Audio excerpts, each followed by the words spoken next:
Hello. Yeah, hi, how are you? Oh, I'm doing all right. Listen, my name is Taylor Martin. I'm a car reviewer of elite status, and I was calling to ask for one of your finest press cars. You know, something really sporty, super, or a hyper car, honestly, would be great. You know, McLaren's, Ferraris. I'll go as low as like a Mustang or a Dodge if I have to, but, you know, something really powerful with more horses than anyone should be able to handle. What's that? How many subscribers do I have? Oh, hold just a second. I'll let you know. Let's see here. Okay. You still there? Yes. As I'm calling you right now, I have 5. No, not 5 million.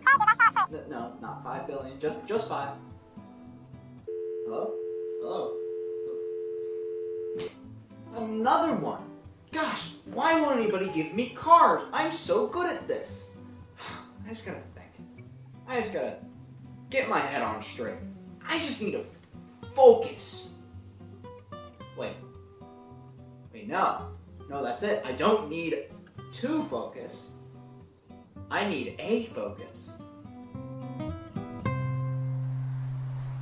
Yep, the focus of this video is the Ford Focus. I should probably keep my focus and not focus on focus puns and focus on the focus as we take it for a quick spin.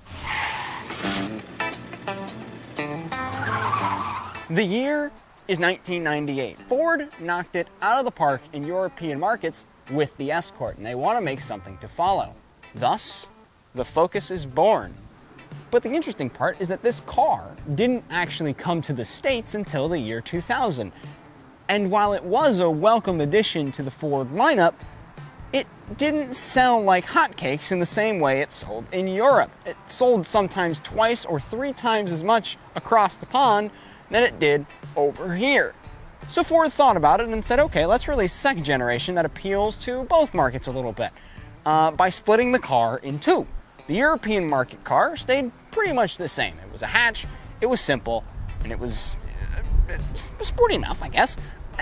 The second generation American trim was a sedan only, because Americans don't like hatchbacks, which I think is one of the reasons why Americans are stupid. And it looks nothing like the third generation Focus, which is what this is, or the first generation Focus that came before it. And it was an attempt to appeal to the American buyer more.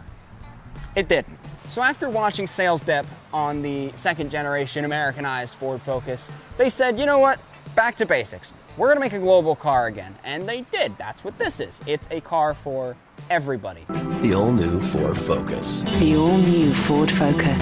새로운 Ford Focus를. De geheel nieuwe Ford Focus. Necesita el auto más completo. Ford Focus.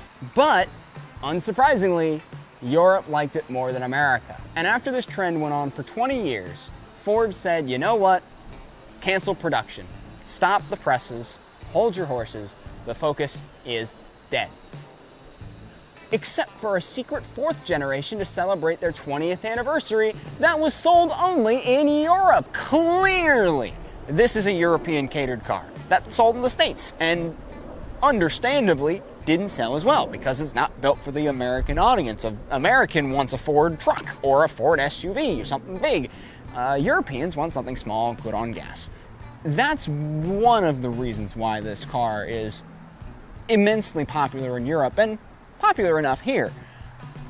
But there's another, a second secret reason that we'll talk about later. That's right, I hooked you. Now you have to stick around for the rest of the video, otherwise you're gonna make me real sad.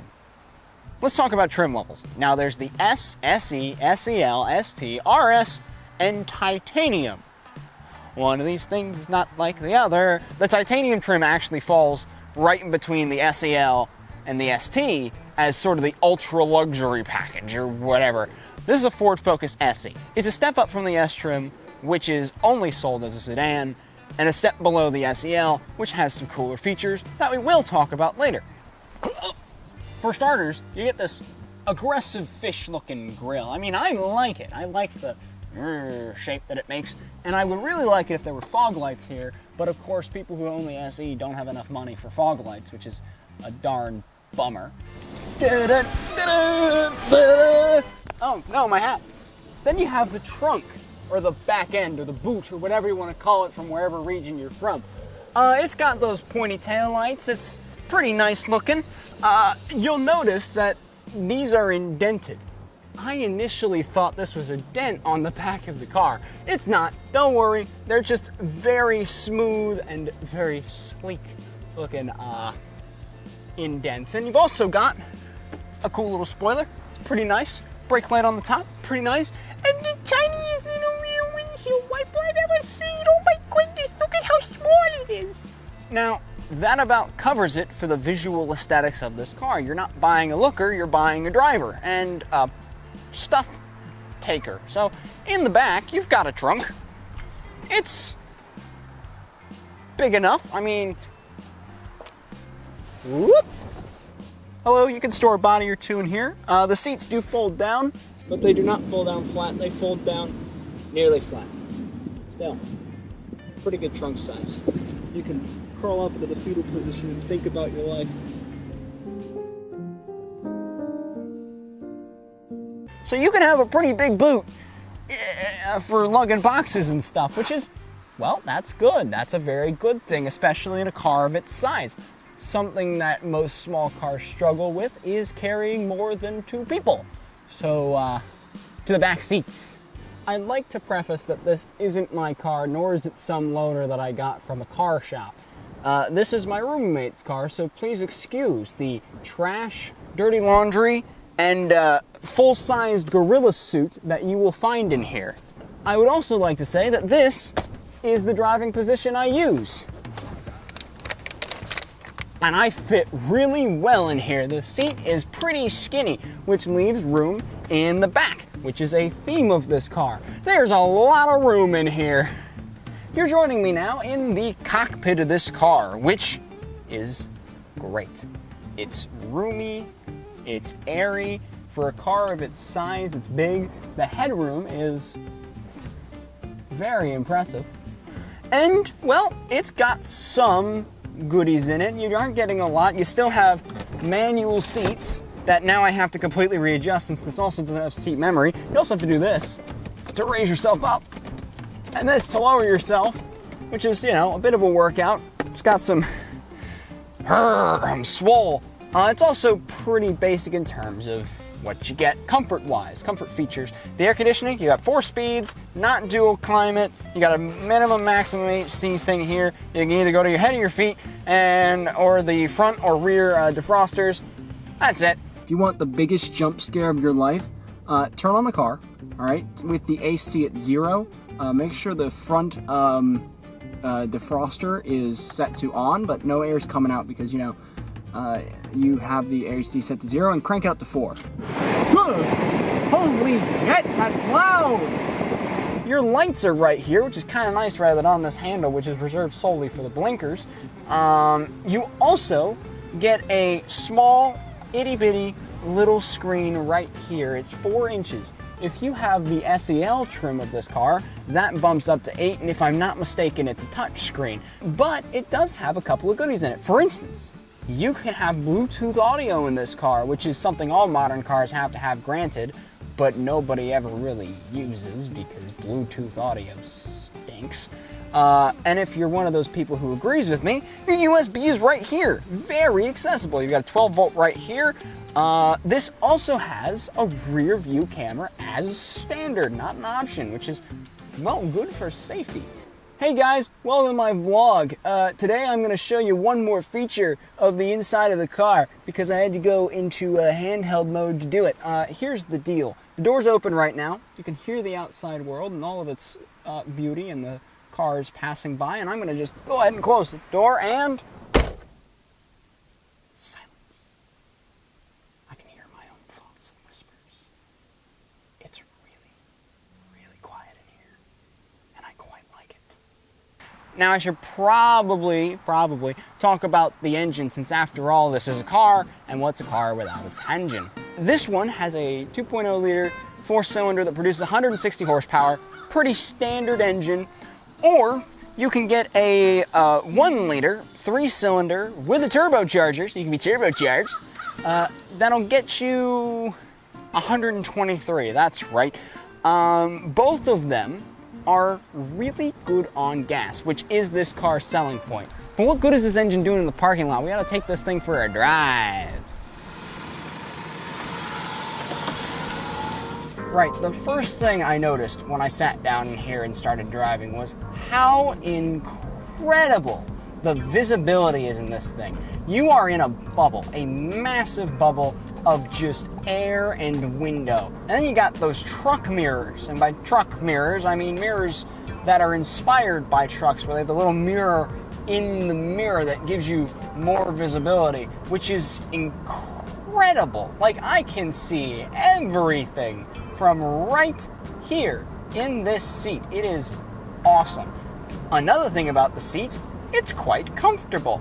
It's got that bucket shape as most seats nowadays do, but it's not like restricting or anything. Nothing about this car is. It's cloth, which is obviously a base model sort of trim, but it does the job just fine. And I mean, it's a cool floor today, which is good, because otherwise I'd be burning up. But as we saw, the air conditioning works just fine. It's quite powerful. And the suspension in this car, it's, well, pretty soft. I have speed bumps in the apartment complex I live in, and it pretty much ate them up. Like, it doesn't feel rigid. It doesn't feel like one uniform body going dug, dug, dug, dug, dug, dug. It feels like, like it's riding waves. And can you pack all your stuff in here? Yes. Can you pack all your friends in here? Yes. Can you pack both? Maybe not. It's a little tight for people and luggage. But I mean, the drawbacks of having a small, fuel-efficient car. That's the other thing. This engine, when you do step on the gas, it gets up and goes. It's not like blisteringly quick, but it's enough. You don't need that much when you get 23 city, 39 highway. I mean, you want all the gas mileage you can get. You don't necessarily need the acceleration. One thing I don't like about this car is, I don't know if you can pick it up on the camera, but a lot of little things rattle. I'm not sure if that's the stuff, like the trash and the costumes that's in the car, or if that's the stuff in the car that's rattling around, but it does feel, or at least sound, kind of cheap. Another problem I have with this car is, well, the cabin space is great. Everything around me is open, airy, and I have room to breathe. Once you get below the belt, it starts getting a little cramped. The brake pedal in particular, which I have to press on now to stay in the stop position, obviously, is further up than the gas pedal is, which means my leg is like at a 90-degree angle to step on the brakes, and it's not very comfortable from the waist down, and I can already feel my legs starting to cramp up, which is real fun. There are a couple of other little features I failed to mention that I've kind of been learning on the fly. For starters, there's 911 call assist, so if you connect to your phone via Bluetooth and get in a crash, it'll call the cops automatically and ambulances and stuff like that. And it also has hill climb assist, not that I'm going to be doing that. And it even has launch control if you dig hard enough, which is on a second level trim. Odd, but cool. I would not suggest using it for a very big reason. The transmission. It stinks. This is a GoPro, and this is the 2016 Ford Focus SE with a 6-speed dual-clutch automatic transmission. Try saying that 5 times fast. The point is, I'm gonna stick this bad boy right here. Odd spot, I know, but there's a reason. It's so that you can listen to this thing as we're driving along. The microphone is here, it's pointed underneath. You might get some tire in there, that's just fine. You'll be able to hear it okay. And you'll be able to determine yourself if that sounds like a healthy transmission. So without further ado, roll the tape.